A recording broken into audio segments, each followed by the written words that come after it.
Hi guys, good afternoon, good morning, good evening, whenever you're listening to this sweet episode of the Good Living Podcast. It's still your host, Coke Boy, and this is not even a monologue. This is the Confessions episode. A lot of things have happened this week. And by the way, I don't know if you like my haircut. It was done by Obekbahame Clement. If you live in Makurdi, if you live in Benue State, and you should know that this is the best barber in town. No doubt, there's no fucking haircut he won't give you. Whether you're a man or a woman, please. So, reach him, man, and get yourself looking as dapper as I'm looking right now. Today, when I went to the shop, he was telling me about this thing, filaria. The description he gave me was so scary. I had to go and look for where to get the vaccine or the drug to take it before I fall victim of that kind of thing. So yeah, if you've not gotten your filaria drug, please go and get it. It's a hospital or something like that, opposite Second Gate BSU. So you should go get that done for yourself. I think you just have to buy a card. When I went there too late today. The time is 2:45 right now. Today is Monday. So this 2:45. I went there around 1 and they say they close by 12, so they will attend to me later on. Alright, so if you've not done that, please go and get that done for yourself. Please, if you're a BSU student and you're writing your exams, I wish you good luck. Officially from the Good Living Podcast, good luck on your exams. I really hope you pass with flying colors. There will be no carryovers. If you're writing your carryover, then this is the last time you write it and you graduate. In Jesus' name, or in the name of whatever you serve. Ramadan Karim. Yeah, that reminds me, Seth, this bloody camera. I know if you're on my socials, then you know I put this thing up for sale. I don't know if you can see it clearly. I put it up for sale because I bought it to be able to record my podcast and it wasn't giving me the quality that I expected. But lately I found a very sweet use for it. I just use it to record like my daily activities. When I remember to, I'll just open it. And like I have random videos from here that when I go back and watch them, they're all very, very interesting. Let me even make a recording of me recording this episode. It's going to be fun to watch in like 2 years time or so, who knows. Yeah, let it come on. So you see, I'm recording you guys as you're recording me. I know what I would do. I'm going to let's see, can you guys see? Yeah, all right, enough of that. So it's up for sale, but I don't, okay, shit, it wasn't recording, it just started recording. What is wrong with me, Coke Boy? Just started recording. So yeah, let's do this again. Can you see it? So it was up for sale. More crazy things are happening in this Makurdi, honestly. And I won't talk. But I have like a couple of interviews lined up. You see this microphone here? I have only one. And I need to have more than one. I want to have like 2 or 3 so that I can have interviews, I can hold interviews. Having proper interviews where we can start spilling all the gossip because they choke. Alright, first one. I'm almost 100% sure that my boyfriend is sticking his own thumb in his ass while we are doing the doggy. I don't want to turn around and look because I really don't want to be right. He hasn't said anything to me and I thought we were open about stuff we liked. Guys, is this normal or should I run? Look, every time is not to run from relationships. Maybe it is, but what I'm saying is this, for me, I'm not an expert in anything, but this looks like a case of the guy is gay. I beg. I mean, I know some people like them to put some, but why is this podcast always raw occasionally? Some people like to put hand inside, but and even in the movie I saw this thing, one Chris Rock movie, the name is Top 5, where somebody's boyfriend liked to do that stuff and she realized he was gay later on. So it's probably gay. I don't know why he's putting his thumb in his own. I beg. My girlfriend and I have gotten so comfortable where we are at the point that I help her wax her crack and sometimes her back. She's a somewhat hairy-ish girl. She's not she's a hairy girl. I don't know if you have hair on your back and your ass crack and you're a girl, you are hairy and it's not bad. I tell her I don't mind doing it because we are so close, but every time I do it, I get so turned off and it's affecting my attraction to her. You should probably stop. Because if there's no sexual attraction to you and the person you are dating, honestly, there's really not much left in that relationship. Especially if you're a young person, you should be sexually attracted to your partner. If not, what are you doing? Next one. As a 25-year-old male in his mid-20s that has never been in a relationship before, Whenever I'm at house parties, sleepovers, I often go to one of the rooms, either the mom or sister, etc., and steal the girl's underwear.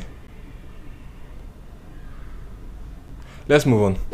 I recently quit smoking weed, as the downsides from smoking daily for the past 6 years have started to affect me. The problem is, almost all my friends still smoke, and it feels like we have nothing in common anymore. Well, this is interesting, but the truth is, if you're looking to get rid of a bad habit, getting rid of the bad habit is not just quitting the activity. The things that you lose as a result of getting rid of that bad habit is also part of getting rid of the bad habit. I don't know if I make sense. There's many repetition there, but if you're getting rid of a bad habit and your friends have to go, then your friends have to go because they are the reasons you're in that bad habit. They are one. I know damn well that I'm not the only one that smells their pads or tampons before throwing them away. What the fuck is that? You see these things, eh? Please let me know in the comment section if that's what you people do. I mean, there's no judgment from this side, okay? Maybe this is just her thing. So you let me know if it's like a normal thing that some girls do that you know, or if she's just sick. Alright? No judgment. So maybe DM me and say in the comments, let me know if this is like a normal thing. But, alright, next one. I spend my weekends at the mall, not buying anything, not looking at anything. I get myself a coffee and walk around, trying to talk to girls that look in my direction or seem remotely interested and try to get their numbers. I'm so lonely and I just want to meet people. I haven't had much success with this method yet, but it's coming soon. I can feel it. This is just a person in his whole face. This is just a womanizing guy, and this is the time of his life that he's in. As long as you're not being a creep, as long as if they tell you no, you don't follow them around the mall and be a nuisance, then what this is has nothing. This is nice. This is how you try to get laid, and if you get laid like this, then good for you. As long as you're not just like creepy. So the next one, I got into an argument with my girlfriend, and she randomly brought up how her ex could make her come or orgasm, and I couldn't. Why would you bring that up?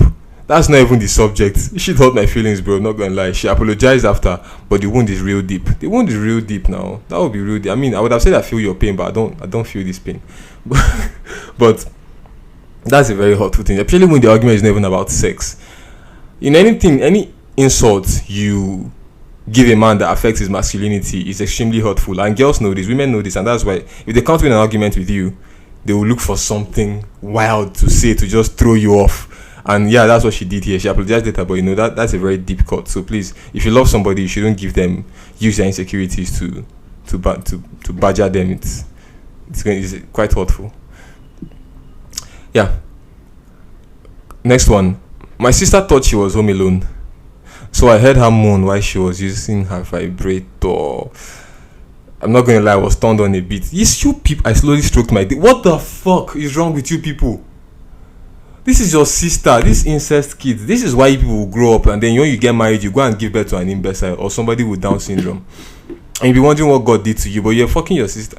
Okay, he's not doing it. But I mean, how can you even get to that level? But there's light at the end of the tunnel. He says, but I forced myself to stop, and I just left the house to get some food. Should I see somebody? Yeah, maybe a therapist or a priest or a doctor. Maybe it's not that bad. Abi, it is for me. But yeah, see somebody. Maybe you should have a girlfriend, get your own woman. So stop being idle, self. Next, his confession, really. But my ex-boyfriend once marched me to the doctors with him to investigate why his cock had weird stuff all over it. The insinuation being that I had given him an infection. The doctor gently explained that it was called smegma and that he should wash it. He should wash it. You have to go to a doctor for the doctor to tell you to wash your dick. Let me check what smegma is. Okay. How about Airtel? It's only me this Airtel thing is doing. Okay, so smegma is a combination of oil, dust, sweat, dirt on your dick.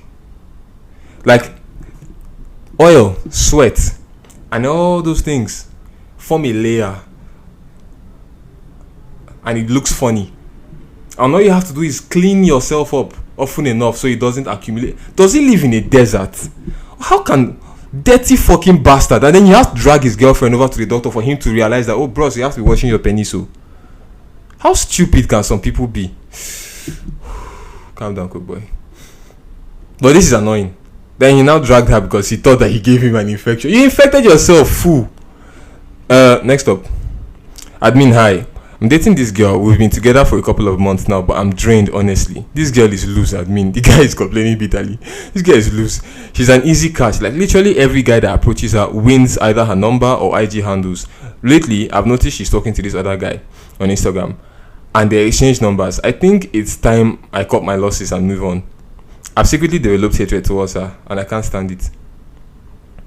You see, the thing is, if other people treat somebody unseriously, why would you be the one to take them seriously? This goes for men and women. If you're dating a guy, but this boy, no other girl that is around him, no other girl around really thinks, I would like to date him. They're always like ignoring him, or I'm not talking about because he's broke or anything, But let me just say in this scene now, like, this is the girl. Other boys are like trying to collect her number and sleep with her and pass. Why are you the one that has to date her? Even Jesus didn't save these hoes. Why do you think you can? Do you think you're better than Jesus? So I think he should cut his losses and move on. I don't know what you think, but man should really cut his losses and move on, though, because he has lost. I've been dating this dude for I don't know how long, but I found out that he was cheating, and I thought this was my chance to get with his friend. Your chance. So in this case now, she's been eyeing his friend. Get with friend as revenge, but somehow I ended up fucking the whole friend group. Somehow.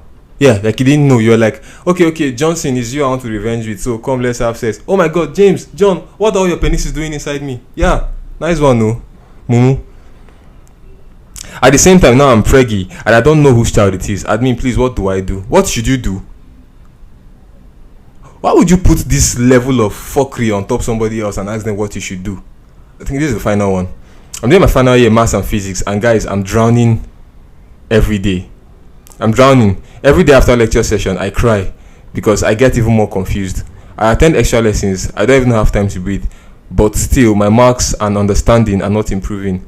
I'm really scared of failing because of if NSFS is to drop me, I'll really struggle because this is one of those ones that I told you are not complete.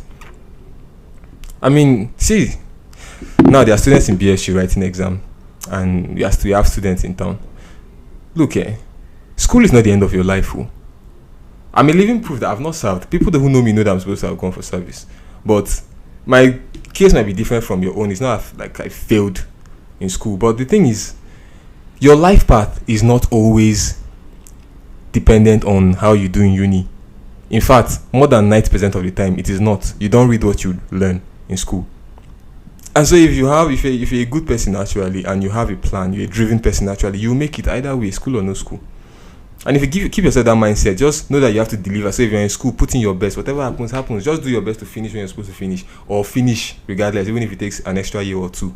But don't pressure yourself too much like you will die. If your mates are going before you in service, you want to kill yourself. No, it's not necessary, really. And some people realize it's too late. After a couple of years, they realize, what was I even in a hurry for? So don't stress yourself. Write your exams, do your best, pass out, move on, chill. Life is not school. It doesn't end there. There's a lot more other things you can do. So thank you very much for listening. Please remember to share, leave a comment, interact, engage. Good Living Podcast on Instagram is Good